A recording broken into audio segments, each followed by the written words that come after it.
Good morning students, कैसे हो आप सब।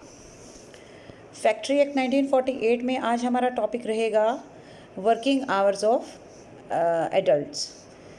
लास्ट दो वीडियो में हम बात कर चुके हैं यंग पर्सन के बारे में और फीमेल वर्कर के बारे में। यहाँ हम एडल्ट्स की बात करेंगे और अगर फीमेल वर्कर एडल्ट में आ रही है तो ये सारे प्रोविज़न उन पर भी लागू होंगे। हालांकि फीमेल वर्कर के लिए कुछ स्पेशल प्रोविज़न है, तो वो स्पेशल प्रोविज़न के साथ ये लागू होंगे, राइट। अब बात करेंगे वर्किंग आवर्स फॉर एडल्ट्स की। तो फैक्ट्री एक्ट के आने से पहले ऐसा कोई रूल नहीं था वर्किंग आवर्स को लेकर। तो एक लंबे टाइम तक वर्कर से काम करवाया जाता था और इस तरीके का कोई भी सीन नहीं था कि उनका कोई टाइम फिक्स किया जाए, उनके कोई ग्रुप सेट किए जाएं, उनकी शिफ्ट के बारे में कोई रूल बनाया जाए। तो ऑब्वियसली ये भी एक प्रॉब्लम हम कह सकते हैं वर्कर्स के पार्ट पे कि उनके साथ उतना फ्रेंडली बिहेवियर नहीं दिखाया गया और एक तरीके से इनडायरेक्टली हम कह सकते हैं कि एक्सप्लॉयटेशन वाला सीन ही रहा था हमेशा फैक्ट्रीज़ में। लेकिन एक्ट के आने के बाद कुछ प्रोविज़न्स उभर कर सामने आए जिनमें वर्किंग आवर्स बहुत इम्पॉर्टेंट माने जाते हैं, क्योंकि वर्कर्स जो हैं, कोई भी वर्कर, कोई भी पर्सन, अगर मैं बात करूँ एक ह्यूमन बीइंग की भी बात करूँ, तो हर पर्सन की एक लिमिटेशन है कि वो कितने समय तक काम कर सकता है, लगातार कितने टाइम तक काम कर सकता है, एक डे में कितने टाइम तक काम कर सकता है, कितने घंटे काम कर सकता है, एक हफ्ते में वो कितना काम कर सकता है। तो there must be some kind of limitations, right. तो वर्कर्स के लिए तो ये और भी ज़रूरी हो जाता है, क्योंकि उनके काम करने के तरीके के साथ ही फैक्ट्री की प्रोडक्टिविटी जो है वो अटैच होती है। तो अगर हम उनसे लंबे टाइम तक और बिना किसी इंटरवल के या ब्रेक के या उन्हें रेस्ट दिए बगैर अगर हम काम करवाते हैं तो इनडायरेक्टली उनकी क्या होती है कि प्रोडक्टिविटी लूज़ होती जाती है और उसका असर फैक्ट्री के प्रोडक्शन पे होता है। तो ये दोनों ही पार्टीज़ के लिए बेनिफिशियल नहीं है। अब हम कुछ प्रोविज़न्स के बारे में डिस्कशन करेंगे। जैसे सबसे पहले आ रहा है वीकली आवर्स ऑफ वर्क। तो एडल्ट वर्कर के लिए एक वीक में मैक्सिमम 48 आवर्स काम करने की लिमिटेशन है। इससे ज़्यादा उससे काम नहीं लिया जा सकता एक वीक में। वीकली हॉलीडेज़ की बात करते हैं तो जैसे नॉर्मली हम लोग देखते हैं कि हमारा हफ्ते में यानी वीक में एक संडे का हॉलीडे माना जाता है, पर अगर हम यहाँ बात करें तो संडे को वीक का पहला दिन माना जाता है और उसको हॉलीडे ही माना जाता है। लेकिन अगर इस डे पे हॉलीडे नहीं है, मतलब उनकी छुट्टी नहीं है, तो हमें इंश्योर करना पड़ेगा कि इससे पिछले 3 दिनों में या इससे आगे आने वाले 3 दिनों में उन्हें एक हॉलीडे मिलने वाला है। यानी कहने का मतलब हमारा ये है कि अगर आप ज़्यादा से ज़्यादा 10 डेज़ काम करवाते हैं किसी वर्कर से तो उसके बाद नहीं करवा पाओगे, क्योंकि एक हॉलीडे उसको देना कंपलसरी हो जाता है। लेकिन ये कुछ एक्सेप्शनल सिचुएशन में ही है।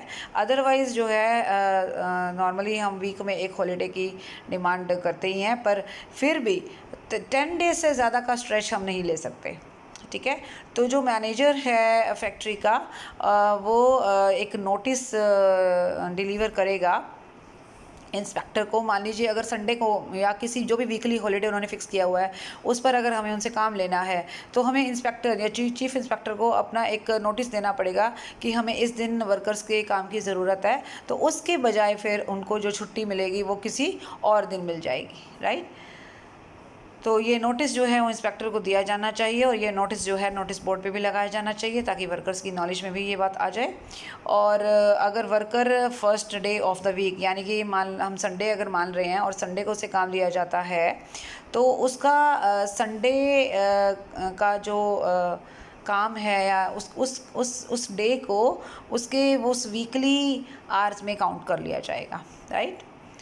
ओके, नेक्स्ट हमारा पॉइंट है कंपनसेटरी हॉलीडे। जैसा हमने यहाँ पर देखा कि अगर हम उससे हम हॉलीडे पे काम करवाते हैं तो उसके बदले में हमें उसे किसी और दिन हॉलीडे देना होगा। हालांकि हॉलीडे दूसरों के लिए नहीं होगा, पर जिस वर्कर से हमने छुट्टी वाले दिन काम करवाया उसको हमें कंपनसेटरी हॉलीडे देना होगा। अब ऐसा तभी हो पाता है जब हम किसी छुट्टी वाले दिन वर्कर से काम लेते हैं। यानी अगर फैक्ट्री को ये एग्जाम्पशन मिल गई है कि आप संडे को काम ले सकते हैं, तो फैक्ट्री के ऑक्यूपायर या ऑनर को इंश्योर करना पड़ेगा कि वो आगे आने वाले 3 दिनों के अंदर अंदर जो है 3 दिनों में नहीं, नेक्स्ट मंथ में मतलब आप जिस मंथ में आपने उनसे काम लिया है छुट्टी वाले दिन भी, तो उसके बदले में जो आप हॉलीडे देने वाले होंगे या तो वो इसी मंथ में ही देंगे आगे किसी दिन पे, या उससे आगे आने वाले जो 2 मंथ्स हैं उसमें आपको हर हालत में वो कंपनसेटरी हॉलीडे उनको देनी है। ठीक है। और स्टेट गवर्नमेंट्स जो हैं वो टाइम टू टाइम इसके लिए रूल्स और जो भी प्रोविज़न्स हैं वो हमें बताती हैं। डेली आवर्स ऑफ वर्क क्या है, एक दिन का अगर हम देखें तो एक दिन में मैक्सिमम 9 आवर्स आप काम ले सकते हो किसी वर्कर से, इससे ज़्यादा नहीं। ठीक है। हाँ, एग्जीड अगर करना है, मान लीजिए 9 घंटे से ज़्यादा आपको काम लेना है, तो चीफ़ इंस्पेक्टर की हमें पहले परमिशन लेनी होगी। दूसरी बात है इंटरवल फॉर रेस्ट। किसी भी वर्कर से आप कंटिन्यूसली 5 घंटे से ज़्यादा काम नहीं ले सकते। राइट। लगातार 5 घंटे काम देने के बाद उससे लेने के बाद उसे आधे घंटे का हमें ब्रेक देना होगा। लेकिन अगर मान लीजिए किसी भी किसी भी दिन पे अगर हमारा जो उसका जो वर्किंग आवर्स है, मान लीजिए उसके 6 घंटे ही हैं, तो आप एक ही स्ट्रेच में फिर 6 घंटे का काम ले सकते हो, फिर आपको ब्रेक की ज़रूरत नहीं है, क्योंकि 6 घंटे के बाद तो उसकी ड्यूटी ऑटोमेटिकली ऑफ हो जाएगी उस दिन की।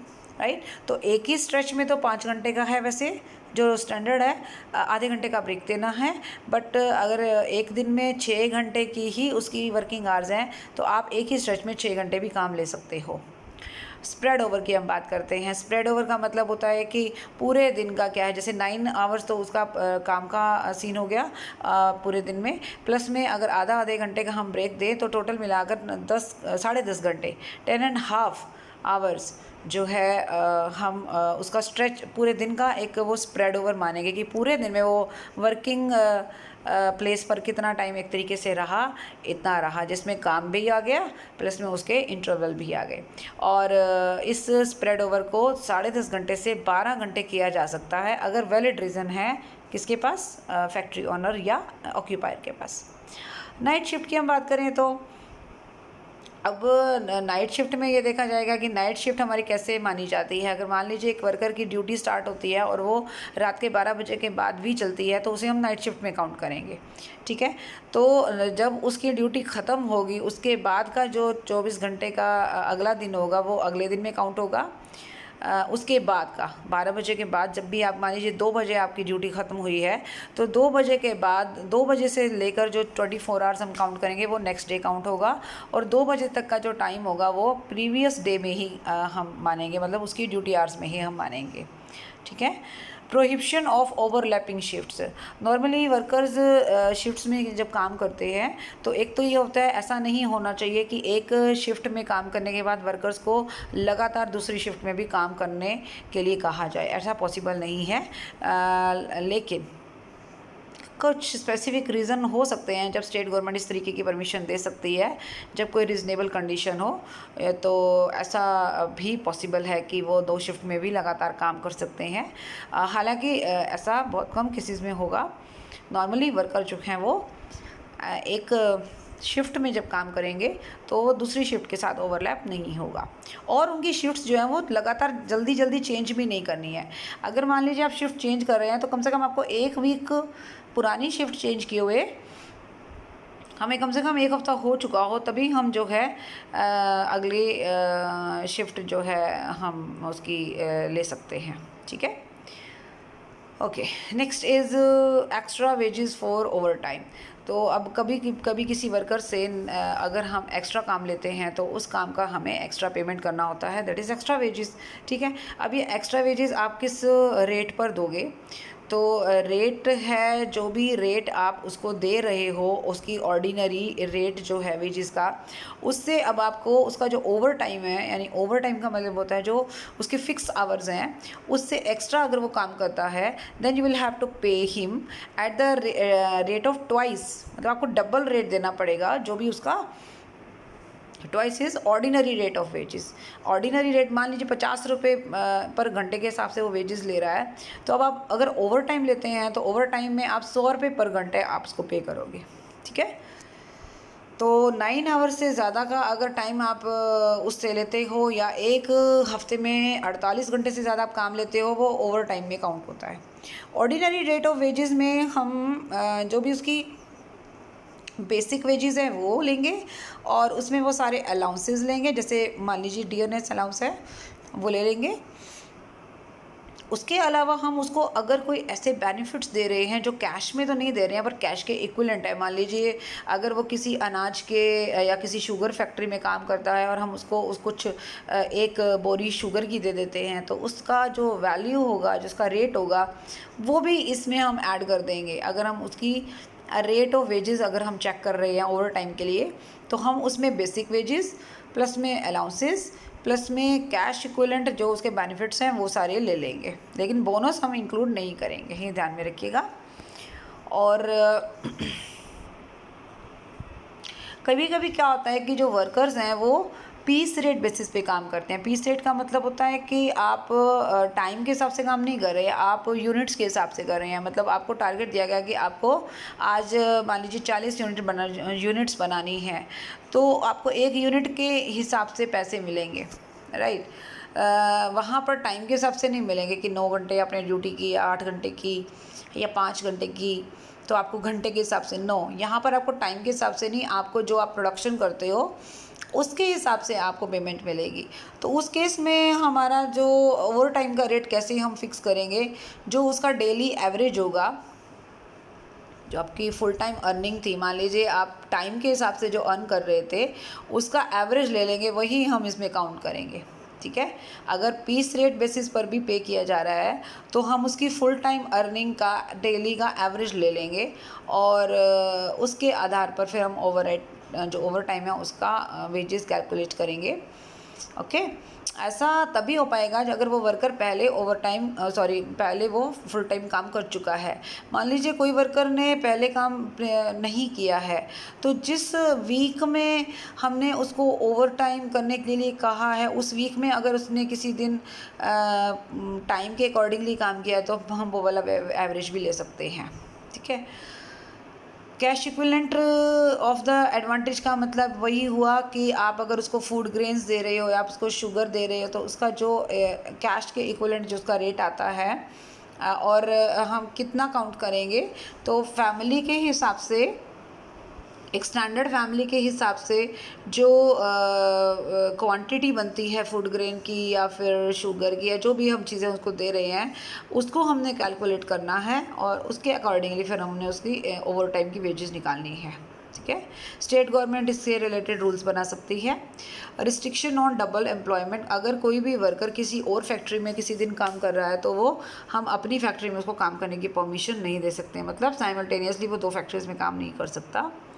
Notice of period of work of adult, मतलब क्या है इसका, हम क्योंकि एडल्ट वर्कर की बात कर रहे हैं, इसलिए हमने ये देखना है कि हमने उनके काम के क्या आवर्स हैं, क्या टाइमिंग है, किस ग्रुप में काम करना है, किस शिफ्ट में काम करना है, वो सारी चीज़ें नोटिस बोर्ड पर लगी होनी चाहिए और एक इंग्लिश लैंग्वेज में और एक वो लैंग्वेज जो उनकी समझ में आए और बड़े क्लियर अक्षरों में जो है लिखा जाना चाहिए कन्वीनियंट प्लेस पर जहाँ पर वो पढ़ सके, ठीक है।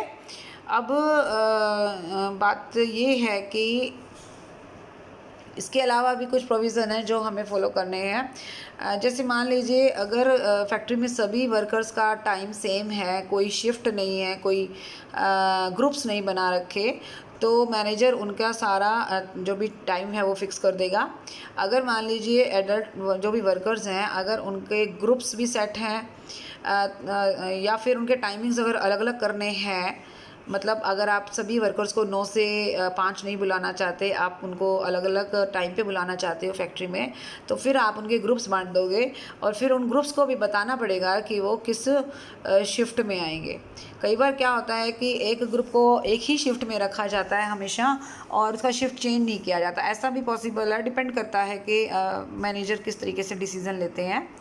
कभी कभी ऐसा भी होता है जो ग्रुप्स बना दिए जाते हैं तो उनको चेंज करते रहते हैं कि कभी ग्रुप को मॉर्निंग में बुला लेते हैं, एक वीक में इवनिंग में बुला लेते हैं। इस तरीके से उनकी शिफ्ट चेंज होती हैं और इवन कई बार जो वर्कर्स हैं उनके ग्रुप्स भी चेंज कर दिए जाते हैं। मान लीजिए कुछ वर्कर्स को पहले एक ब्रांच में रखा गया है, अब उनका ग्रुप चेंज करके उनको ब्रांच नंबर 2 में डाल दिया गया है।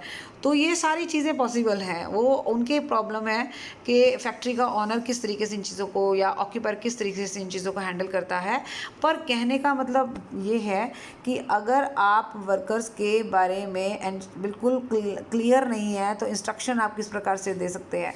तो आपको ये देखना पड़ेगा कि आप वर्कर की टाइमिंग, वर्कर्स के ग्रुप, वर्कर्स की शिफ्ट, और अगर वो चेंज भी आप करते हो तो बहुत ज़्यादा फ्रीक्वेंटली आपको चेंज नहीं करना है, अदरवाइज़ वो भी कंफ्यूज हो जाएंगे अपने काम को लेकर। और जो भी आप शिफ्ट, ग्रुप, रिले बना रहे हैं उसका भी आपको इंस्पेक्टर की नॉलेज में, जो चीफ इंस्पेक्टर है उसकी नॉलेज में भी ये सारी बातें लानी होंगी, यानी उसको रिटर्न में आप सारी बातें देंगे। और किस स्कीम के आधार पर आप शिफ्ट्स बना रहे हो, आपको वर्कर्स की ज़रूरत है, किस टाइम पे ज़्यादा है, किस टाइम पे कम है, उनके टाइमिंग क्या है। और अगर आप कोई भी चेंज करना चाहते हो उनके रिले में, उनके शिफ्ट में, और उससे कोई प्रॉब्लम नहीं आ रही तो चाहे प्रॉब्लम नहीं भी आए तो भी आपको ग्रुप चेंज करते समय, शिफ्ट चेंज करते समय इंस्पेक्टर की नॉलेज में फिर से ये बात लानी होगी। और ऑब्वियसली उनकी थोड़ा सा एक उनकी परमिशन की भी ज़रूरत है इस तरीके से। और एक वीक अगर मान लीजिए कहीं आप परमिशन की जब हम बात करते हैं तो एक वीक मतलब अगर आप कुछ चेंज करना चाह रहे हैं तो कम से कम उस चेंज को करने के लिए देखना पड़ेगा कि जो पहले आपने सेट किया था टाइम या ग्रुप, उसको बने हुए एक हफ़्ता हो गया, वो एक हफ़्ते से उसमें काम कर रहा है, उसके बाद आप उसको चेंज कर सकते हो। स्टेट गवर्नमेंट अपने बताएगा प्रोविज़न किस तरीके से आप नोटिस या जो भी उनके टाइमिंग है उसका नोटिस बनाएंगे, मेंटेन करेंगे उनके रजिस्टर, ये सब चीज़ें हमें देखनी होंगी। हमारा जो मकसद है वो फैक्ट्री के वर्कर को एक फ्रेंडली, एक हेल्दी इन्वायरमेंट देना है और उनकी कन्वीनियंस का ख्याल रखना है। और ये देखना है कि हमारे कोई भी डिसीज़न जो हम लेते हैं वो वर्कर्स के अगेंस्ट ना हो। Next is register of adult workers. तो अगर आप एडल्ट वर्कर से काम ले रहे हैं तो जिस तरीके से हमने चिल्ड्रन का रजिस्टर रखा था जो हमारे यहाँ काम करते थे, यानी यंग पर्सन की मैं बात कर रही हूँ, तो यहाँ पर हम एडल्ट वर्कर्स का भी रजिस्टर मेंटेन करेंगे। उसमें उनका नाम, उनका नेचर ऑफ वर्क, उनका ग्रुप, उनका शिफ्ट टाइमिंग वगैरह, और वो सारे पर्टिकुलर जो उनके लिए हमें ज़रूरी हैं। वो कोई भी जो वर्कर है वो इस नोटिस के अकॉर्डिंगली या रजिस्टर में अगर उसका नाम नहीं होगा तो वो फैक्ट्री में काम करने के लिए परमिटेड नहीं होगा। स्टेट गवर्नमेंट रजिस्टर को मेंटेन करने के, कब तक उसको प्रिजर्व करना है, किस तरीके का रजिस्टर मेंटेन करना है, वो सारी इन्फॉर्मेशन या जो भी गाइडलाइंस हैं वो हमें प्रोवाइड करेगी। Hours of work to correspond with notice display. तो नोटिस में लगाए गए सारी डिटेल के अकॉर्डिंगली ही वर्कर अपने काम पर आएंगे और अपने कामकाज को देखेंगे।